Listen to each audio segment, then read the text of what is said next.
All right, it's just after 7 o'clock.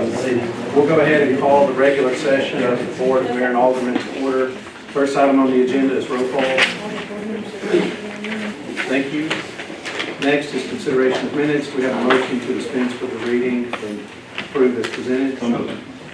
Motion by Mr. Neal, second by Mr. Chastain. Any discussion or additions, deletions, corrections?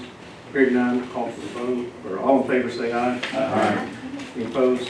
Passes.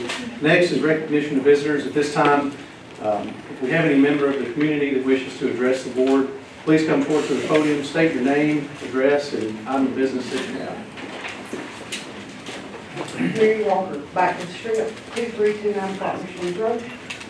Chris Berry, back to the street, Will Ford, Terry Lane. So we want to come and let y'all know, we decided to back out from downtown, even though we was approved. There's been clear lines drawn in the sand. So much negativity, and we don't want to get to be drawn into this. I don't know how the business owners want to act. Our patrons don't need it, volunteers don't want to be involved in it, none of us really do. So we just think that it's in the best interest of the government to separate them. And we want to let y'all know that first. And we're gonna take our things out first. We're going for putting, And we still another do location. this, we're gonna do some different things. We're gonna drop the car show part of it. at least for this year, we're just out of time. We've got to be able to pull together what we're doing so that we can grasp on to our big corporate sponsors, and we're struggling to do that this year, honestly, we're struggling. So, we're just gonna kind of regroup and do the best we can, and then start all over next year and figure out places. We're a little too late to, the ball's been dropped, and we've got to pull it together the best we can, or we're fixing to lose this event completely. We all do a good job at it. A lot of people come in. I know everybody And we appreciates still it. need city services. We're gonna need some help in the sanitation department. We need chief getting, we need city services. And you've talked to them about I this, have not, haven't you? I just briefly talked to Frank, and I have not got to talk to chief yet.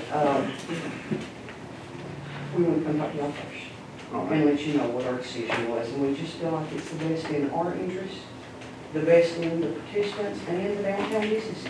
Well, thanks for letting us know. And I know that our department heads are willing to work with people that, for this. I think this is a good event.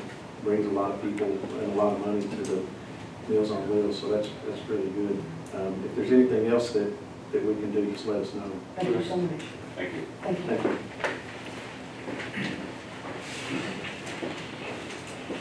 Do you have any other visitors who wish to address the board this evening?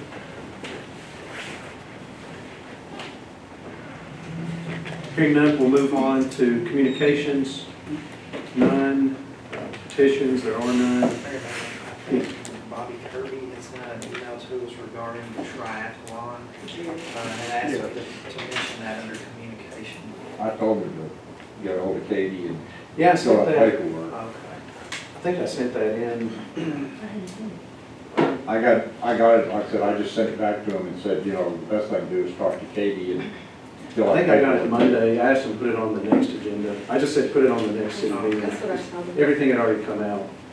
So we're, And I didn't know if he needed an application or not. I didn't really think he did, but I thought we should start there. It's not, as far as I know, it doesn't come downtown, Mhm. so, or in the historic district, as we think about it. yeah, I don't think there's any reason to go through the process Okay. for that event because it's all elsewhere. Yeah.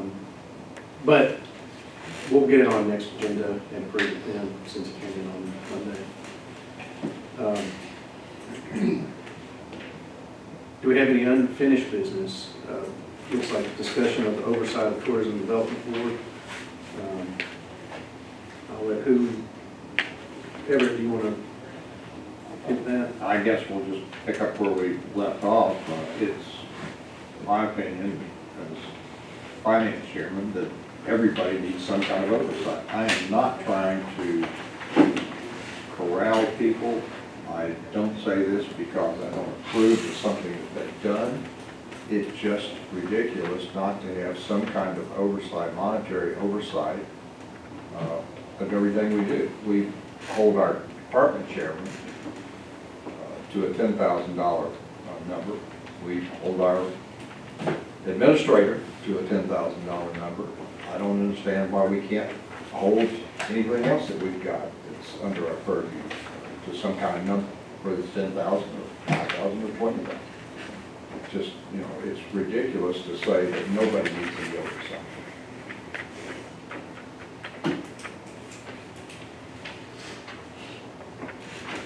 I agree with Mr. Brock there. I had a downtown business this week approach me wanting to know where their money was at. If they were, you know, I think there needs to be another set of eyes looking at it. And if there's any questions that, you know, we need to look at them and answer them. But I believe we do need some more oversight and, like Mr. Brock said, on those matters over, particularly over $10,000. Getting back to, you know, the question of, you know, you want oversight just because of what they've been doing. What they've been doing is going to be resolved by what our legal counsel has sent off to the state. If it comes back, that's fine, then that's fine. If it comes back not, we won't do it again. But, you know, again, I have no problem with what they give to anybody except on an individual basis, and I think that it needs to be reviewed by the board if it's over $10,000. I can't imagine anybody saying that they're gonna give somebody, you know, $100,000 a year and say, just go spend it, don't worry about, you know, where we spend it. It just doesn't make a lot of sense. And this is taxpayer money. I feel like the fact that the meetings are public, we see their audit, and we appoint who it is oversight enough. I feel like. Yeah, I agree with Steve. You know, it's a board that is appointed by this board. We see the meetings, it's public, we get their agendas, the public record, go to those meetings. If there's things we don't like, remove the board. But I think they need to have some type of autonomy to make decisions, do the things that they see fit. We've put people on there that we hope and I think are making decisions that are in the best interest of tourism for McMinnville. And I think that they need to be able to do that. And I think they have the adequate oversight that they need to be able to do a good job without being, running to the board every time they need to spend something over $10,000. I just don't, at this point, I don't see that it's necessary. You know, if there's something that happens that we see is they're running away, you know, spending things that are crazy, this board just really doesn't like, deal with it at that point. This time, I think they're doing a good job, and they need to just be able to keep doing that. I think Frank does a good job, but we limit him to $10,000. I think, you know, Rick's doing a good job, but we limit him to $10,000. And they're not necessarily apples and apples. Yeah, I think this board's a little bit different just because if we're gonna monitor spending, it might be blurred into, we're gonna impart our own opinions on the project that they choose. And so it doesn't get to where we're actually monitoring their spending, we're gonna take our own opinion on what that board's doing, and that's not the purpose of that board. That's why we have it. Yeah. But it's not just about spending either. There could be legal issues on those $10,000 funds where they don't have any counsel. Where at least if it's over 10, we've got counsel we can ask. Is this appropriate? I think Mr. Purtle can pass on things if they need any counsel. He's offered counsel, and they reject what he tells them, and they go do what they want to do.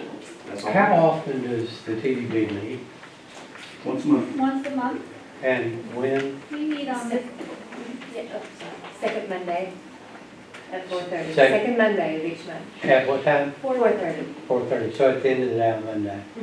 Yeah, I could handle that. They don't usually last over an hour, do they? no. I see both sides, y'all's points and the other points that were made, but what I want to know and what I want to hear from the TDB members and employees, what is it that could cost more than $10,000, but also what are your concerns? And how do you feel that that constrains the Tourism Development Board by putting a spending limit, whether it's 5, 10, 20, 50? I want to know what problems that could potentially cause for the TDB. Thank you, I appreciate it. You know, my only concern with this is the timeline. You know, if we discuss a project in a meeting, because our meetings are on the second Monday of each month, the next board meeting here is the next day, so there's not enough time to get it on that agenda. And so if we're discussing something, moving on a project that is time sensitive, and also something that once it's made public, it could jeopardize the project, then we have very limited, what it's gonna do is delay us for another 2 weeks. And then if it's something, I would like clarification on this. If this passes, would it be just a single vote? You know, if it's something that's in our budget, because if it's in the TDB budget, then it's in the city budget. And so would that just need one reading, just one vote?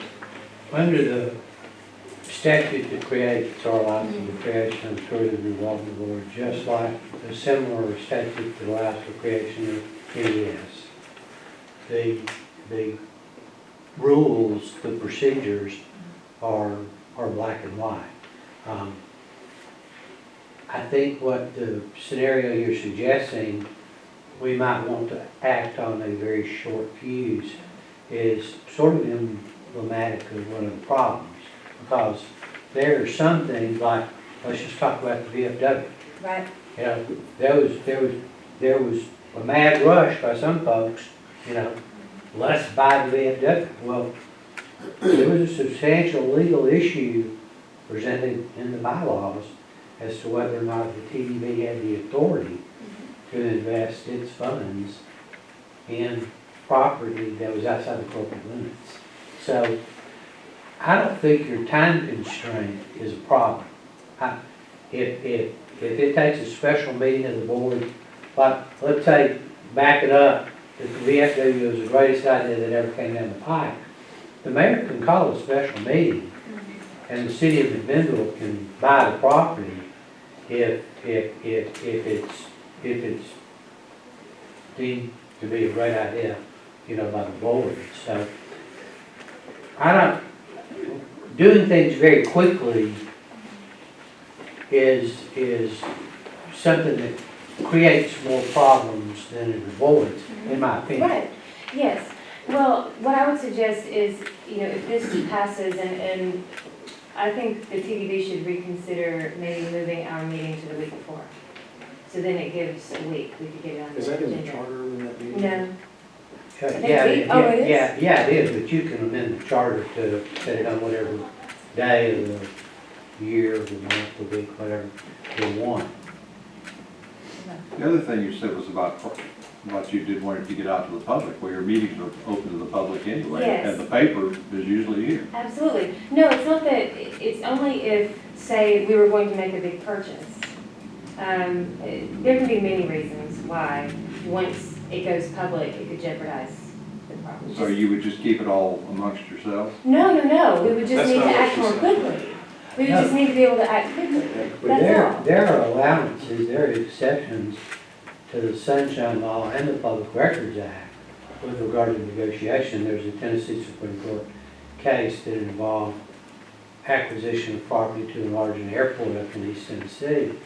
And the press sued the government entity for negotiating, discussing value, you know, behind closed doors, so to speak, or without public notice.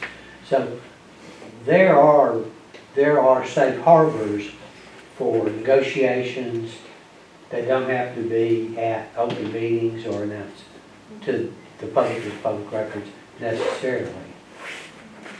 So I don't see time constraints as a problem. I don't see private negotiations as a problem. I do see a problem with an idea hatching, you know, 1 week and being finalized the next. I mean, that's where the real issue could come to litigation, in my opinion. Do we have any estimate on when that opinion is gonna be back from the state? I'm actually meeting, either Thursday or Friday at the Tennessee Municipal Attorneys Conference with the woman who now directs that section, who took the place of the gentleman that we had Shirley talked to in our first meeting. Thursday or Friday. I'm going to push for a final yes or no. Because I don't wanna make a decision on this one way or the other without something from the state, because then we could vote one way or the other, and then get the opposite opinion and information from the state, and then we'll make it square one anyway. Well, Yeah, but you're really talking about two different things. There are fiscal issues and there are legal issues, and the fiscal issues are separate I come to that things. conclusion too, every time, that we need that opinion before I could decide that. That's going back to the thing and saying, well, the reason we want this is because we don't like where they're giving the money. And that's not what it is. This would be, no matter which way the opinion would go, we need to decide whether we think they need more oversight. It doesn't matter. The opinion has nothing to do with it as far as I'm concerned. And as far as if there were some kind of emergency negotiations going on, we can amend our agenda if it's gonna do some kind of detrimental harm to, where we could vote on it in an emergency situation, could we not? Sure, ever since as long as I've been involved with the board, there've been any number of negotiations about selling property or buying property or leasing property, whatever. It's never seemed to be a problem. I still think that the continuity of decisions made in the Tourism Development Board they have more meaning and they carry more weight when that board can act on its own without the city constantly breathing down its neck on every decision that comes over $10,000. I think if it has to pass muster through a separate board, what's the point of having a Tourism Development Board? Everything has to come to this board anyway, for an up or down. And I think that's, in my mind, that's where the issue lies. You know, if this board wants to make those decisions, then this board needs to be the Tourism Development So Board. we need to make the zoning and all that too, because ultimately it ends up here. Well, they do that totally differently. You know, it's a different animal. Katie? And I was just to, kind of riff off of what you said, is that you've appointed these these members onto the Tourism Development Board because they bring a knowledge that you don't have. And they are people who are informed in tourism in some capacity and are leading our tourism effort. So then you're giving them, if you're taking away the ability for them to make that decision and then allocate that money, you're placing it in your hands. And I think the question is, do you feel like have enough knowledge about tourism to be able to make those decisions? It's about oversight, it's not about knowledge. It's really not. I mean, I don't think anybody on that board's got a PhD in tourism. I mean, I know there are people such as yourself that are not more knowledgeable than I am about tourism. Don't get me wrong. But it's about accountability. And It just there all is comes no, down to what Kate says, if they come to us with a $10,000 request, it's just whether you think it's a good idea or not, and that shouldn't be our decision, it should be theirs. But it could be a legal decision. Should it, if it's spent out in the county, or should they be able to just spend whatever they want to out in the county? I think legal decisions are a different matter. And- But that gets in here where we can look at it. Can I also say, I mean, you use department heads as an example, but it's not a department, it has its own board. So there's the one level of governance in the Tourism Development Board, and then this would be another level of governance. So it's not exactly, you can't really, it's not the same when you look from I department just heads think to we're the board. afraid. Well, do we have a motion to take any action on this topic?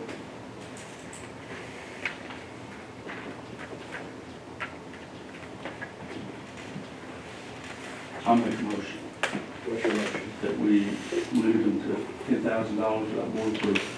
Okay, we have a motion to limit the Tourism Development Board spending to $10,000.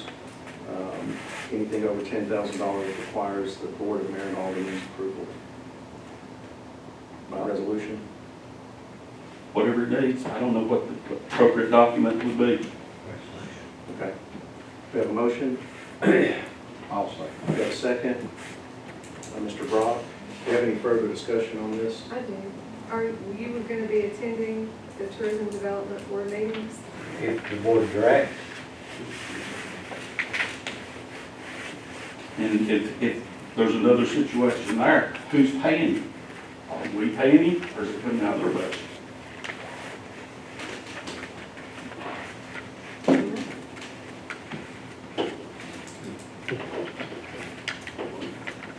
We have a motion on the floor. Do we have any further discussion? Hearing none, we'll call for roll call vote.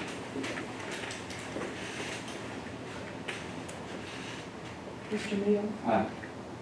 Mr. Brock? Aye. Mrs. Osborne? No. Mr. Chastain? Mr. Harvey? No.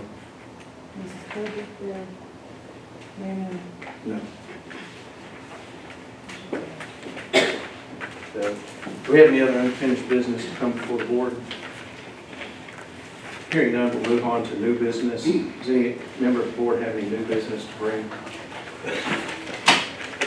Hearing none, we'll move to resolutions.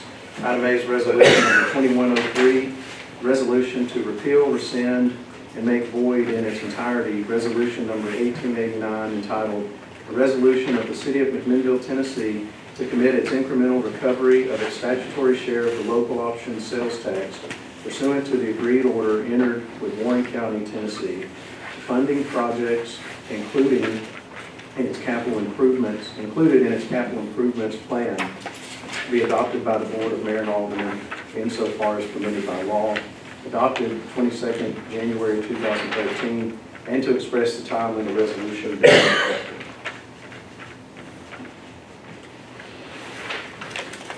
So moved. Motion by Mr. Brock, Second. second by Mr. Harvey. We have discussion on this matter. So as you just stated, this motion would be to rescind, repeal, and make void the resolution 1889 that is supposed to set aside the recovery money until it reaches 100% around 2037, 2038. I am voting no to closing the savings account, and I want to vote yes to bring the operational budget to balance. I'm fine agreeing that we've completed these projects. I think that's fantastic that we've completed $3.8 million worth of projects that we deem to be capital improvements. However, the intention of this money in 2013, when this resolution was passed, was to keep this money for capital improvements projects and not release it into the general fund. And I'm telling you, once we release this money to the general fund, it's absolutely gone. And then we're going to have to raise taxes for every single project that we want to complete. So by having by operating as we are right now, we have no current plan for the future if we release this money. We'll have no police department, no paved roads, no updated fire hall. We'll have no indoor swimming pool, no renovations to City Hall, no plan for funding ADA compliance, no bathrooms downtown, no computer program, and the list can go on. We've cannibalized our cash at an alarming rate, and we do need to pay ourselves back. But we're still in deficit spending, and by voting yes, you're voting to do away with an estimated $22 million worth of capital improvements projects over the next 18 years. You're turning down funding that you already have in place to go blindly into the wind on this. And I cannot vote to rescind this resolution as presented tonight. I just see it as income, just like any other income. It's the same as property tax money. It's the same as money we get for building permits. It's not going away. It's only getting bigger. I don't know why it doesn't make sense to me that it doesn't go into the general fund. And then we budget from there. I totally agree with everything you're saying. We got a budget for capital projects, but let's do it. But I don't see why we gotta keep it, earmark it for certain things. I mean, you're really handcuffing yourself that you specifically gotta use it for that no matter what from now on. That was the intent of the lawsuit. That was the intent, that if you go back to where somebody can state that we might have had a gentleman's agreement with the county board, that we would lower taxes as this would increase if they had raised taxes. And that's not happening. We're not lowering taxes. We didn't have a gentleman's agreement with the county. We sued them. Well, to recover all afterwards, this money. there's people on the past board that would say that that's what was supposed to happen. I don't even care about the argument right now. What I care about is the fact that a past board before ours decided that reserving this money was a proper thing to do. And if I even take Mr. Brock's letter to the editor in January of February 2016, he said, what I'd like to propose is a 5 to 10 year plan that would include a combination of projects to upgrade our city and gradually lower the tax rate. The current board needs to do the will of those envisioned by the board 4 years ago. If we don't look at the big picture, we miss a great opportunity to be a great board. And we still, by preserving this money, have an opportunity to be a great board. We can pay ourselves back, but once this money goes in the general fund, it's absolutely gone, because we're already at a point right now, we're in the third year of deficit spending. When was that lawsuit sent? 2012. I was on the board when the lawsuit was settled. I can tell you that we were just happy to get the lawsuit settled. The whole idea was, in the future, it was to reduce taxes. But you can't take, the first year, I think we got, what, $80,000. That was not gonna reduce taxes, and we were desperate for money at that point in time anyway. It's going to take a while to do that. We ran for 30 some odd years on only the sales tax we got. We basically financed this city with property taxes and virtually no sales taxes. You had no sales. Yeah, The city, 30 years prior, for whatever reason, forfeited its statutory 1/2 of local option sales tax to the county to aid in the operation of the school system. So the city had literally walked away from its lawful half of the sales tax. We had no sales tax until the agreement was reached. and we have already, and if we go back to 2013 when this was done, I'm sure that's $3.8 million that we've already spent out of the general fund for capital improvements. It'll probably be 3 times that or two times that. When it's all said and done, we've been using it, we've ignored that resolution. And that's a for 10 huge years. problem. I mean, you're crippling this city. You're I'm saying not that you don't crippling care the about city. the future here. You can't, you're going with no plan. And that's the whole thing. There's supposed to be a capital improvements plan adopted 7 years ago, and here we are, 7 years later without one. And there's a plan to do that. The city Well, administrator. we did one last year. Yes, and the city administrator has said that he would like to have another one when the new board is elected, because there's probably going to be a turnover at least half of this board. And it's ridiculous to do one now when half these people on this board may not be here. And that's the reason I think that you decided you wanted to wait till after the election, which I think is a good idea. Well, it's just disappointing to have the finance chair and the mayor speak out in opposition against this. I don't think it's disappointing. I mean, I don't think there's anything wrong with it. I agree with Steve, this is money that is in our bank. It's in our budget. We get it just like we get tax money from property tax, we get it from every other source of revenue that we get.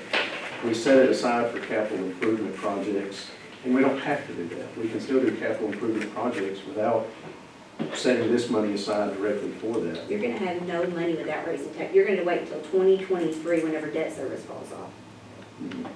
You were on the board when this was passed. Right. Did you vote for it? I don't remember everything I voted for. I think this went by unanimously. I think, Yeah, The I first think it time. did. I think it did. I would take on People it, change.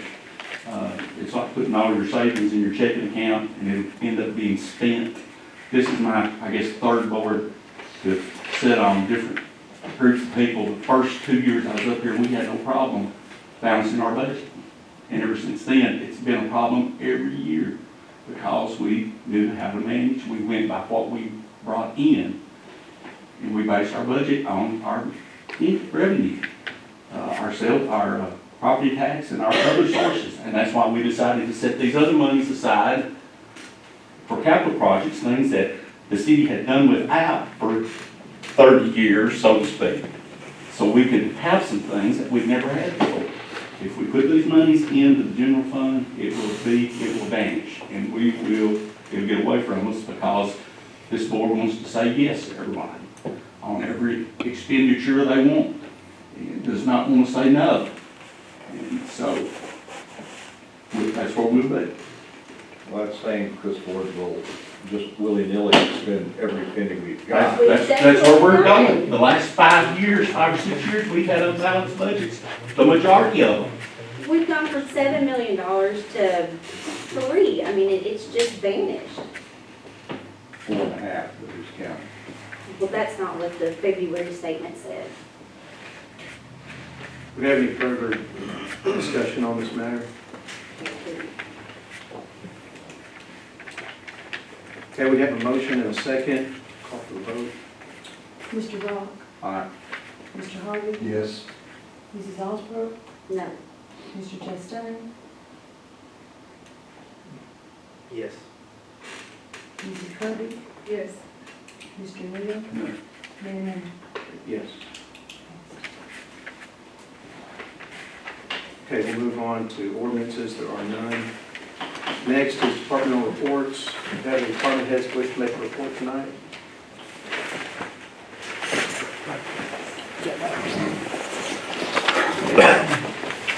I got one thing, I'm gonna brag a little bit.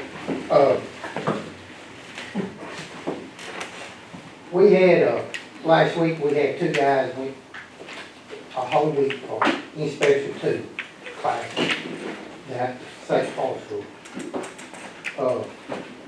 They passed, okay? I had one last year, so now we got 3, inspection 2 at the fire department. And over the whole state of Tennessee, there ain't but 35 of us in the whole state. So we got 3 out of 35 in our county. So I think it's awful good of them going back and trying to get it. And they claimed it was a hard class to pass. There were 10 people in there, out of 10 people, 4 passed. Who are they? Who are they? It was Marty White, Jim Samuel, and then Clint Walker went last year. And so, What does that mean they can do? well, they can sit down and do planning, review plans and go over them and then got a lot more information how to do inspection of building more than So it's not just for fires, I mean, yeah, fire safety in the heat of the moment, but it, planning, pre-planning and yes, inspection. yeah, all that together, it come together like that, so, I'll make a shout out to them 3 and, for doing what they done. And Send them our thanks too. I will. That's all I got. Thank you. Uh-huh.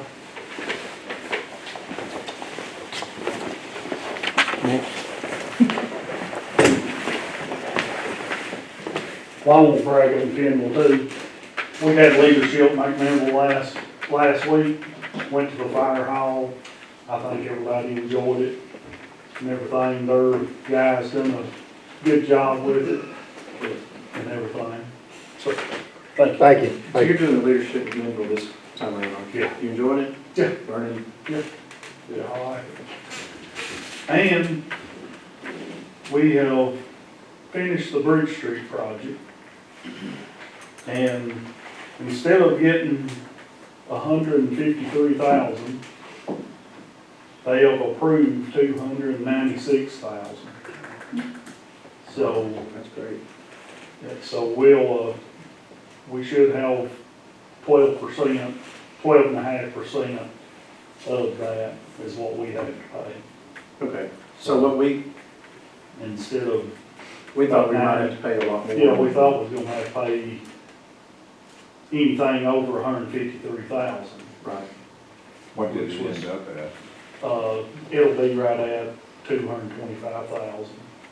They had a mitigation, had $61,000 in it, FEMA in. We're paying 12% of the 296. Yeah. Yeah, 12.5. They had FEMA is actually paying $222,000. then there's like 73,000 left. Okay. So Tina will pay 12.5%, and we'll pay 12.5%. So 37,000. Yeah, 37. And we thought it was gonna be 150 or, It's about about 90,000 is what we thought, okay, good. so. Good job. Good job on getting that done too. I've had a lot of people mention it to me and how thankful they are that it's completed. Me too.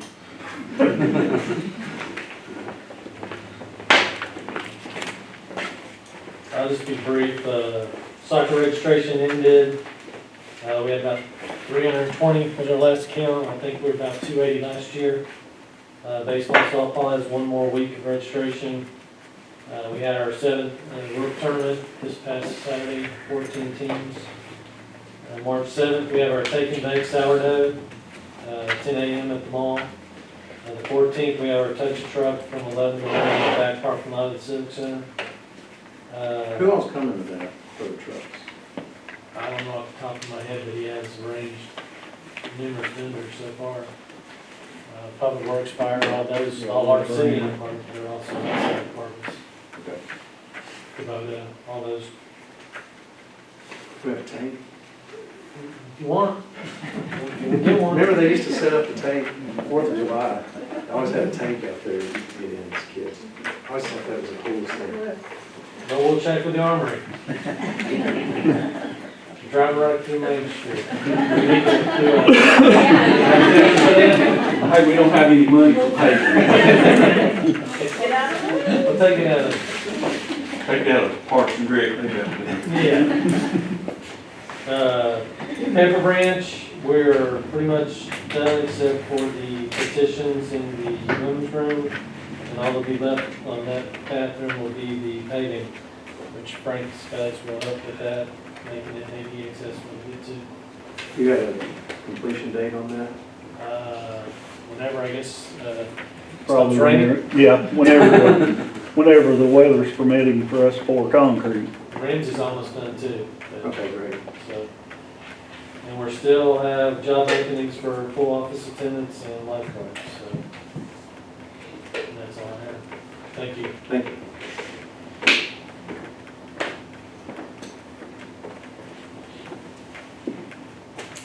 Any other announcements or department reports from any department heads? Name, Mr. Do we have any announcements for the board?